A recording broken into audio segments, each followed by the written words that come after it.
Hello, everybody. Welcome back to another week of the Better Events Podcast.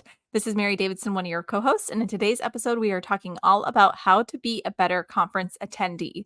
This is going to be a fun discussion because not only do we create events as event professionals, we host events, but we also attend events. And so we are thrilled to get into our discussion today. So let's go ahead and just get into it. Welcome to the Better Events Podcast. Join two event strategists, Logan Clements and Mary Davidson, who believe we can all create, host, and attend better events. In this podcast, you will learn about event strategy and actions that you can use today as an event host, planner, or manager. Hear directly from the people who are creating innovative and inspiring events today and tomorrow, and grow your business along the way. Now, let's get started, and thanks for listening to the Better Events Podcast. Hi, friends. Welcome back to another episode of the Better Events Podcast. I'm one of your co-hosts, Logan Clements, and I'm joined by fellow co-host Mary Davidson. And before we jump into this week's topic, all about how to be a better conference attendee, we have our lovely conversation starter, courtesy of our friends at Tourism Richmond, which, little plug for Tourism Richmond, if you haven't heard our lovely conversation with their CEO, Nancy Small, and seen all our social media posts about our visit there to Richmond, BC, up in Canada, highly, highly recommend it. But this question comes from them. So Mary, what is the quirkiest venue you've ever worked at and what made it unique? Well, I would say, and some of you know this if you've listened to the podcast for a little while, I used to work at a zoo. And so I'm going to say that's the quirkiest venue because it just was. It was like a huge grounds outside. It was just lots of like hills and it was sort of complicated. And then there were animals. So some of the things we had to be concerned about was like noises and how loud we were. And like the gibbons would always go off at the wrong times. Like they would start talking and making all their noises when we were like doing a fundraising ask. And so, yeah, that would be the quirkiest venue I've worked at. Logan, what about you? Yeah, this one was pretty hard. I think I've realized I've worked at a lot of standard venues. For me, it might have to be back in my China days. I did a watch party for an NFL football game, and we hosted all this in like a pavilion right outside a big kind of combination retail and residential space. So it was these two towers, like apartment towers, and then they had this covered section in between. But it was also like a Ritz-Carlton hotel and the drop off for the hotel. And so trying to figure out like what branding we could do, where we could have people. It was covered, but it wasn't necessarily enclosed if we had wind or rain. So it was just kind of different because I feel like any answer event pros would be like an outdoor venue just because it comes with different challenges. So if anything, I feel like I learned I don't do enough quirky events or quirky venues. That's a new goal for next year, Logan, to do some quirky venues. I like it. Yeah. Well, we are going to talk about why we picked this topic today. We are talking about how to be a better conference attendee. And, in our podcast, we talk about how you can create, host, and attend better events. And so we might as well talk about attending events. So here is how you can be a better conference attendee. So we'll be going through some tips, some things we've experienced, some things we've heard today. And we're just going to start right off. Logan, how can this actually apply? I think it's pretty simple, but if you could kick us off with this. How can this apply to listeners when they plan, host, or attend events? I think for me, one of the big things as an event planner, event producer, like we are the ones creating the events. And so when you get to go and be an attendee, I feel like you get to see it from the other side. And we know as long as you've been doing this, you probably have started to make assumptions about what attendees need and want. But there's nothing more powerful than actually putting yourself in their shoes and being an attendee. So whether you, I think the key takeaway for this episode is going to be to give you ideas of how you can be a better attendee and then apply it to your work. But also just in general, I know as event planners, we all just hope and wish that we had perfect attendees who did exactly what we wanted them to do and didn't cause any kind of ruckus or anything.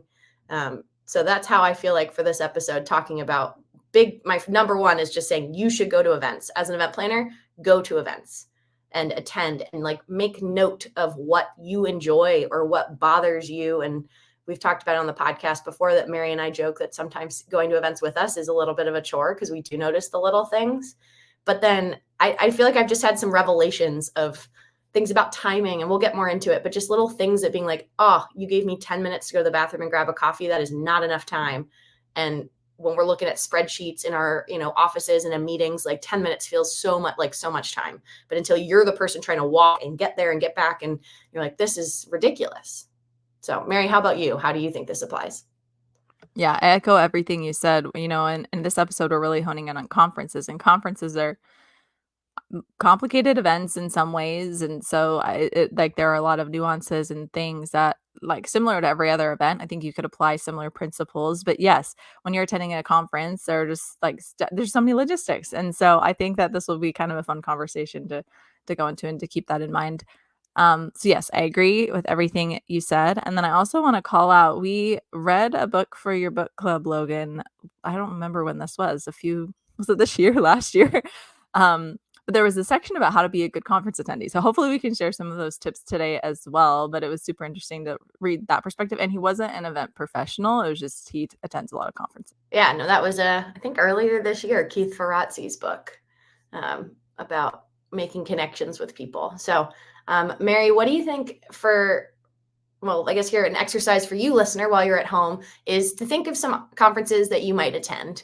And I know this is a very somewhat topical episode that we're dropping because some of you might be listening to us from IMEX. And so you might be like, Logan and Mary, I'm knee deep in one of the biggest event pro conferences happening. Well, you're in the right place, listeners. But just think about, like, how can you be a good attendee? And Mary, let me ask you, for any conferences you've attended this year in 2024, what are some of the things that you think of when we say being a good attendee? I mean, I really do feel like you get out what you put in. And so to be a good attendee to me is like, committing at the beginning of the day that you're going to take advantage of like the opportunities that the conference presents. So like be fully engaged in the education pieces and the networking pieces. And just like for me, I'm always like, I'm going to try to meet one person today. Like if I don't meet one new person, I feel like that's kind of a miss because I can see my colleagues other times. And so, yeah, to me, like, I guess that's personally what I'm trying to do to be a good conference attendee, but that's more like to fulfill yourself as a conference attendee. I also think that there's a lot you can do that in turn helps the speakers, the organizers, whoever it is. And I think being fully participative does that as well. It helps them have a better event, helps the speakers be more engaged and all of those things. So it really, I think it like everybody kind of supports everybody when they're really into the event. Logan, would you add anything to that? Yeah, I think it's just leaning in, right? Of just making sure that you're being intentional, that of all the people at this conference, you are the only person who can really accomplish what you're looking for. And us as event planners of the conference and organizers, like, we are facilitating and creating opportunities for people to connect. But at the scale that most of these conferences are at, you don't have the time to take a person and say, hi, Mary, you come meet this person. And again, we have some technology tools that are coming and people are using at conferences to help with that. But it is truly, you're going to get out what you put into it. And if you are a disengaged attendee, you're probably not going to have a great experience. And so that's just, again, thinking through what I just said there. I feel like organizers thinking about how you can facilitate more of these opportunities, but also attendees realizing that you need to go. For me personally, I think this gets into our next question, Mary, about what should attendees do before the conference to prepare? Something I've had to learn the hard way, I feel like, is that I am my own worst enemy when it comes to attending conferences, because I like to think that I can attend the conference and still keep my other work going sometimes. And that would involve saying yes to a meeting here or there. Because what is one meeting or two meetings in the day when I'm in the conference? And yet it is quite disruptive to have to, like, personally, just to have to be tracking time, tracking emails of like, oh yes, this call's happening, finding a quiet spot, to take these calls. And I've found my most beneficial experiences have been when I've truly blocked the day. And I don't know why that is so hard to do. And I don't know if any listeners can relate to this, because it is like, I'm my own boss. I can be the person to say I'm not working Monday and Tuesday. But often when I'm going to these conferences, it's me taking time away from my business. And so I still feel like I need to do things for my business. And it's that juxtaposition, that push pull of like, do I take client calls? But then I need to be present and I don't want to be thinking about my next, you're kind of getting like dual brain. I don't know. What about you, Mary? I mean, what you said is so true, and it just gives me instant anxiety with that feeling of trying to find a quiet spot, like you said, to take a call. I'm like, oh, and I think we've talked about like trying to do that like in an airport too. I don't know, just like instant anxiety, not knowing where it will be a reliable place to do that. But Yeah, I totally agree with what you said. I think that it's hard too because I myself have found, like, when you're going to a conference as an attendee, normally you're kind of investing in that experience, you or somebody is, maybe it's your employer. And so I just feel like I've wasted a lot of money not, like, fully preparing beforehand or blocking the day, like you said, and then planning events. Like, I don't know how, but I'm just like, how can we communicate to attendees to please block your day so that you can fully take advantage of what we've been planning for you? That thought crosses my mind a lot, but you can't control people's schedules. People come late, they leave early, whatever. So it's just, I think it's like a frustrating point for me. I agree with everything that you said. But some of the other things people could do, conference attendees could do to prepare beforehand, and I've had people do this to me, though I admittedly have not done it myself, is reach out on LinkedIn when they like and see if you're going to the event or something like that. I have, like, if I go to IMAX, for example, I'll post on LinkedIn like once and say, who else is going? Something like that. Um, but some people are really, active and they're really trying to like meet people before they get there and all of that. But one thing, Logan, this is an idea I think you've brought up to me before, but and that we've tried to do for the Better Events conference as well, is having folks find a conference buddy beforehand and giving them the opportunity to meet people. This is great for probably anyone, but like introverts especially. I really appreciate the opportunity to find a friend before I'm like in all of it. And it just makes me feel a little bit more set up for success at the very beginning. And so that's something that you can do on your own if it's not something that's organized for you, by reaching out on LinkedIn or in your professional networks. So I think there's a lot you can do to prepare, but hopefully those are some helpful tips. Totally. And I mean, you're talking to, I mean, I know, Mary, I feel like you identify a little more introverted. I identify as an extrovert, and yet going to some of these things by myself and or the networking piece just makes my skin crawl. I really hate a networking event that is like, network.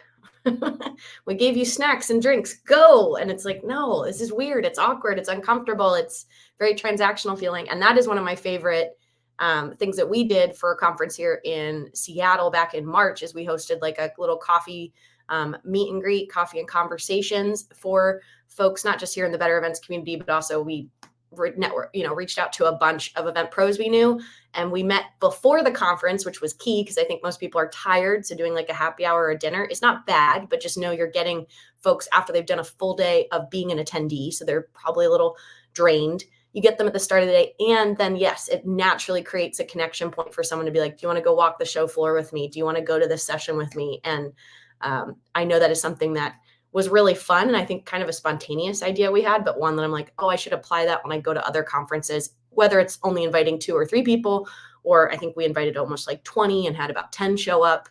But that's just something for you as an attendee to conferences, or if you're an event person who likes planning things. It was really easy. We literally just picked a location that we knew was walking distance from the venue. We looked on Google Maps to make sure it had enough seating, and then just sent that out to people. There was no cost. We weren't buying coffees, any of that. It was very much like, hey, just show up. And then we were all there early and we were able to go, to be a good attendee. So I really like that. And then my biggest thing as an event organizer is please, please, please read the know before you go. If you want to be a good conference attendee, read the know before you go. If you're an organizer, make sure you have a know before you go, and it's a reasonable know before you go, not like super, super long or, super short. Just make sure you capture the basic questions that people have. And this example I have is not from the conference perspective, but I am a season ticket holder of the Seattle Storm, which is our WNBA team here in Seattle. And I almost religiously read their know before you goes before the games I go to, mainly because I'm just curious to be like, oh, what interesting information have they included for me? And now that case, it's like repeat people coming back, but they have to include some information every week because there's always new people. Like that email goes to anyone who has a ticket. So even the one-offs. What I found is that has some helpful info. They call out a couple things that are new for that game, and then it has just some basic housekeeping. And so that's just something I always try as like an attendee to make sure that I read that document, knowing that some planner put a lot of time into it. But then I know I find myself frustrated if it doesn't have some key details about, yes, like what time registration opens, is there parking, what entrance do I need to go to, especially for conferences that are like really big spaces, a city block that is, a longer walk if you're on the wrong entrance. But yes, please read the know before you go. And then if you have questions, reach out to organizers. Miriam, I can get off my soapbox now. I think the know before you go soapbox is a good soapbox. I totally agree, and I love a good know before you go. Obviously, we're biased, but I also am just shocked on how many people don't read them. So yes, I love your PSA. Send this to all your friends. Tell them to read the know before you goes before any event, please. So we're talking, about obviously what attendees can do to prepare to be successful at the conference. But Logan, how important is researching the conference schedule and the speakers beforehand? How does that impact someone during their conference? This is one that I think, I mean, in my head, I feel like this is just basic knowledge. You would look at the schedule and you look at the speakers ahead of time, but yes, not everyone does. I have learned to back to Mary's point of like knowing what you want to get out of the conference is really important. And so knowing that like things are going to change and you're going to have to be flexible. And so maybe not planning out your whole day, but like starring, bookmarking, making note of like what are the 2 sessions you have to be at. Like you were like, I really, really need to be at this, whether it's the topic or it's the speaker. Because I don't know if some of you guys have come across this in events, but some events are getting oversold. And so it's hard to get into certain sessions because they don't have enough seats for everybody. So as a conference attendee, if there's a session that you must be in, you got to be there early. And again, I've seen this from the organizational standpoint where people are upset because they didn't get into a breakout session they really wanted to. And it's like you're showing up at 1 and the session started at 1. We had folks in line who really wanted to get in at 12:30, right when doors opened. So just helping you. Again, I think the key here is if to be a good a conference attendee is to prioritize and kind of strategize what you want to go to, where you want to go. Because I think that is one that if you're just opening your conference app or just looking at your agenda on the day of, you're going to take a little bit of time to settle in and figure out what you need to do and where you need to be. And you help us organizers out because if you've looked at the schedule, you probably know what time the first session starts. So you're going to be relatively on time.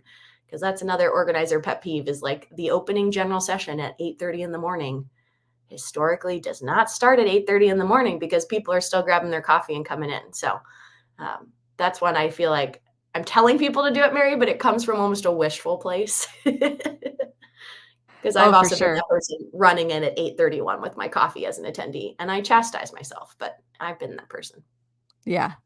I think it's an interesting idea to maybe like have the attendees try to meet like a speaker before they start speaking. I know when we've been in that situation, I'm a little stressed as a speaker right during that. So I'm like happy to engage, but maybe my mind is like slightly elsewhere or something. But I do think that's probably a good time for somebody to get time with a speaker versus after. So that could be something like if you want, you could do the research before, like Logan said, you make sure you make it to the session. But then if you are there early, maybe you can get a chance to speak with them as well. So I think that's totally true. And Logan, we're going to go and start rotating just tips about being a conference attendee. And some of these might be ours, they might be from other resources. So, Logan, give us a tip. Download the conference app. If your conference has an app, please download it. It's my favorite thing as an organizer to tell people when they're like, where is that session with Jessica? You're like, Jessica, oh, okay. And it's like, do you have you downloaded the app? And they're like, no. You're like, wow, it's a very searchable. And I admit, we're all event people here. I know every app is not perfect. So that's not what I'm saying. But like, again, if your conference is taking the time to put stuff in an app, try it. Use it. Often the app is going to be better suited for your phone than the conference website, but at minimum, then have the conference website up. Again, this is something you can download morning of or like as you walk in, but that is where you're going to have all the information for the conference, hopefully, in the palm of your hand. Mary, what's your Good next tip. one? This is one that I've heard and I've seen recently, so I'm going to share an example. So, if you feel the desire or the need to kind of be able to put yourself in front of more people, but you're not a speaker or, you're not kind of in those situations, have you noticed, if you have, you'll be able to totally resonate with this with me. Have you noticed in a session, they have Q&A at the end, somebody gets up on like the little microphone, they ask their question, they get up, they introduce themselves, they say where they're from. All of a sudden they are like really giving a spiel about who they are. And then they finally ask their question. That always makes me cringe a little bit. I gotta be totally honest with you. Just for me personally, I'm always like, oh, well, here we go. you know, but this works for people sometimes and it's super interesting. So something to consider as your conference attendee. Obviously, ask a good question. Don't just take up like space. but it is a way for you to get in front of people. And I was just doing a conference and there was an attendee who did this. They got up, they asked a question, they introduced themselves, but their question revolved around a need and something that they was like a struggle that they were experiencing in their company. And all of the sudden, the speakers who were answering this question were like, I have this resource I can totally help you with. Please come talk to me after. And like two is a panel, like two of the speakers said something similar.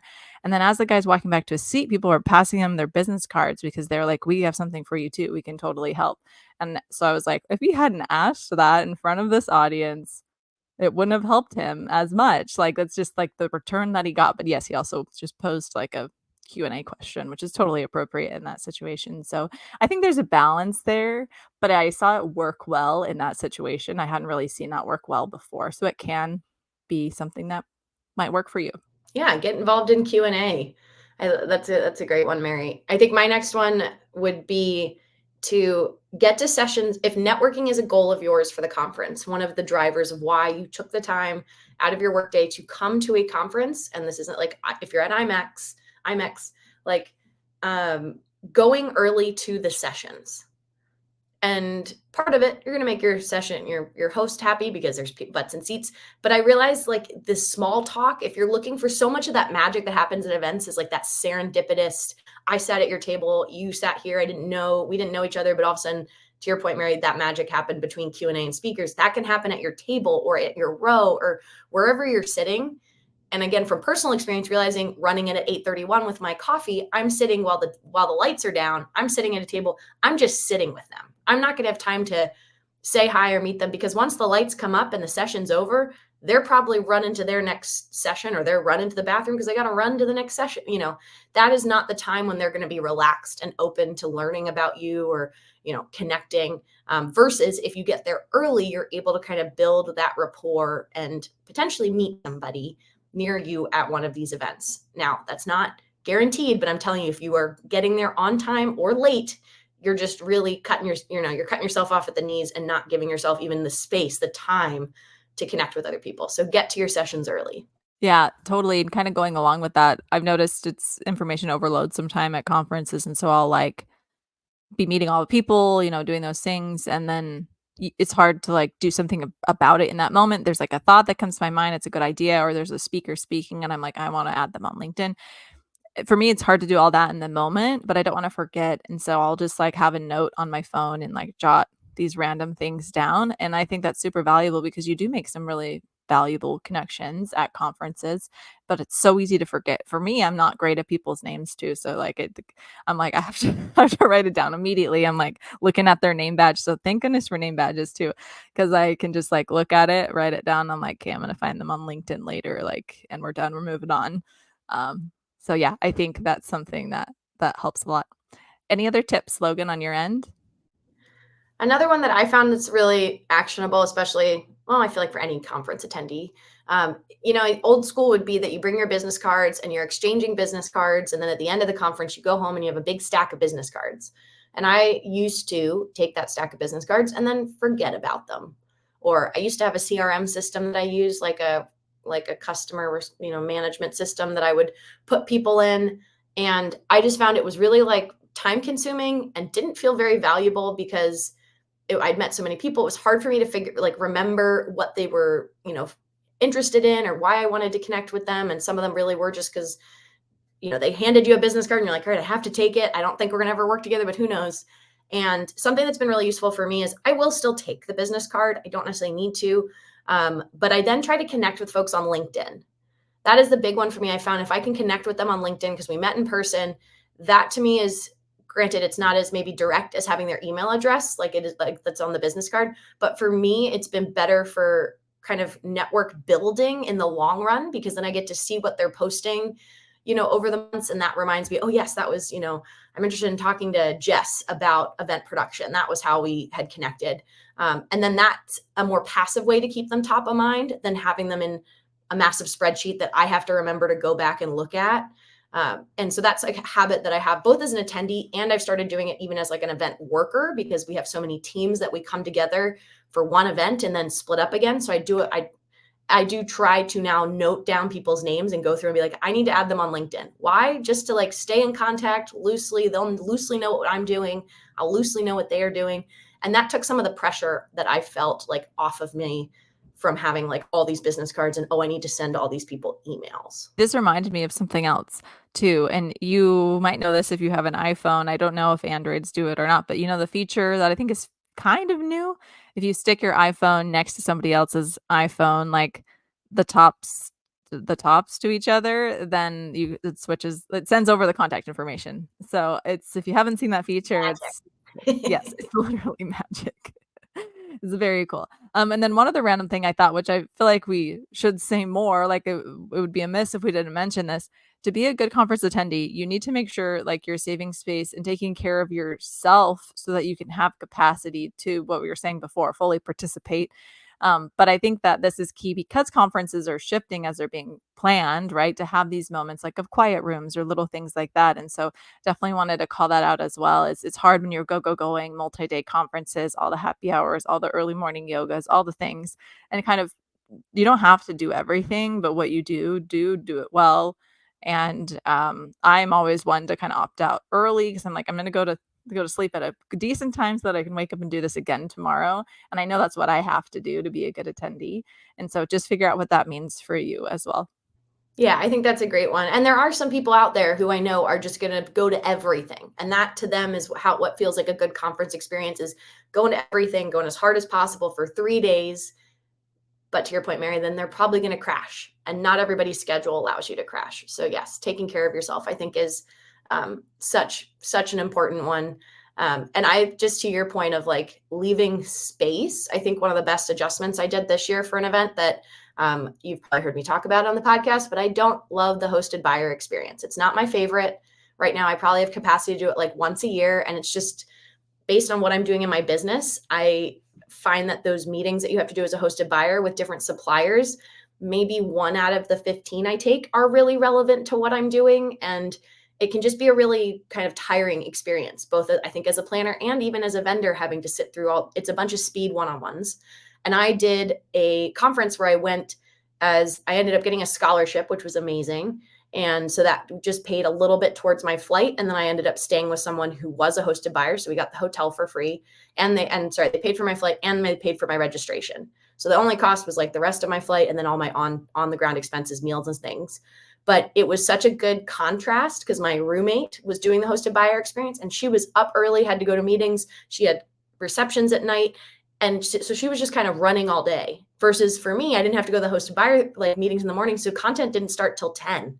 So I got to like wake up and talk about Mary, like taking care of yourself. I went to the gym. I found a cute coffee shop. I got to answer some emails and then like show up fully at this conference, focusing on the education pieces.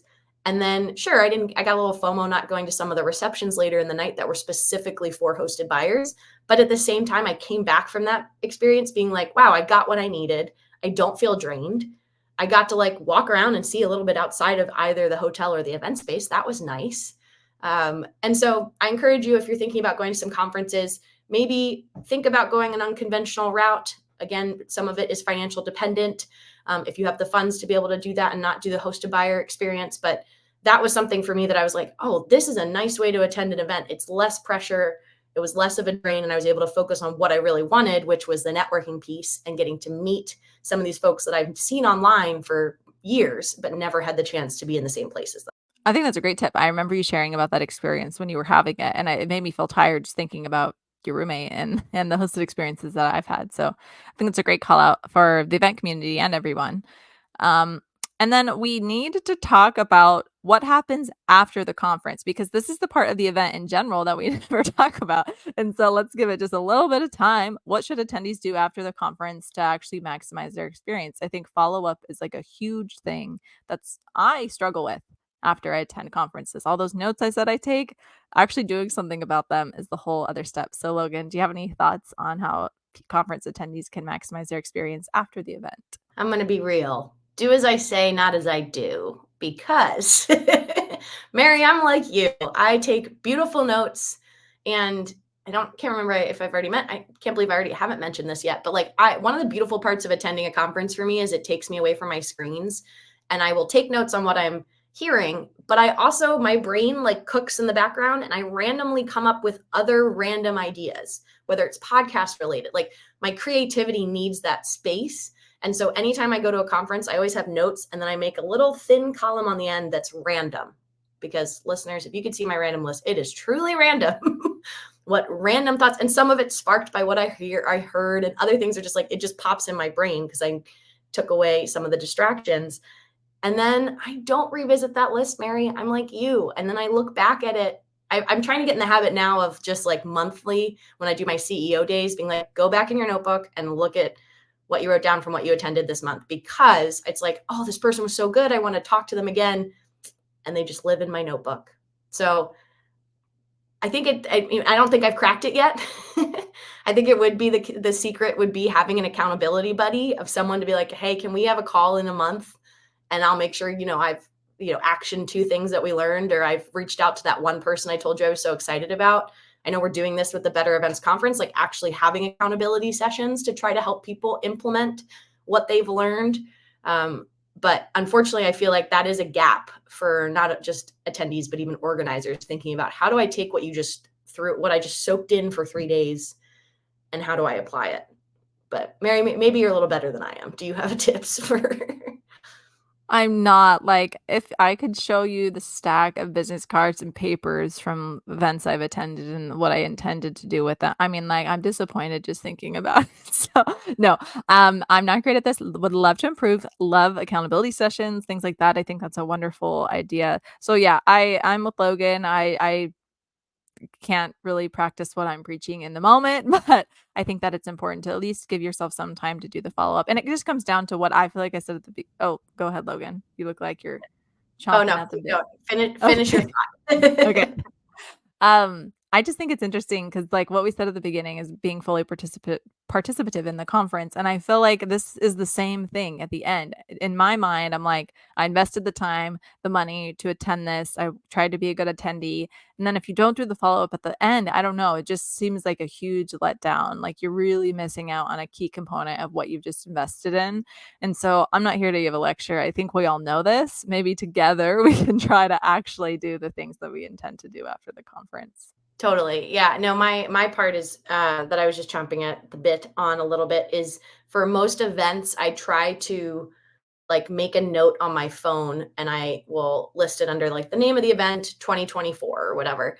And just even like, I'm thinking of you, IMAX listener, like folks who are at IMAX, open a note on your phone, jot down 3 or 4 lessons maybe you learned, things that if you know you're going to go to this event next year, just like, what are some takeaways? What are like, wake up a little earlier so I can get my coffee with so and so, or maybe stay at this hotel instead of that hotel because the walk was really long, or different, just really quick hitters that you just put on a note on your phone that lives with you for next year. I feel like that is just one to help future you out with some pro tips, or be like, don't go to that first night reception because you're exhausted the next day. Just little things that you can only know by doing. So That's some good stuff. Thanks, Logan.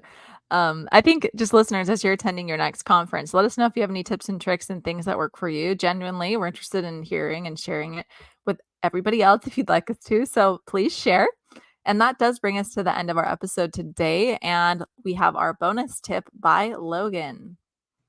yes, this week's bonus tip is to use formulas in your run a show or even your event timelines whenever possible. This is from, if you're numbering items to calculating your runtime, take the time to set up formulas. And this is why some people love our run a show template, because it has some of the formulas already baked in there for you.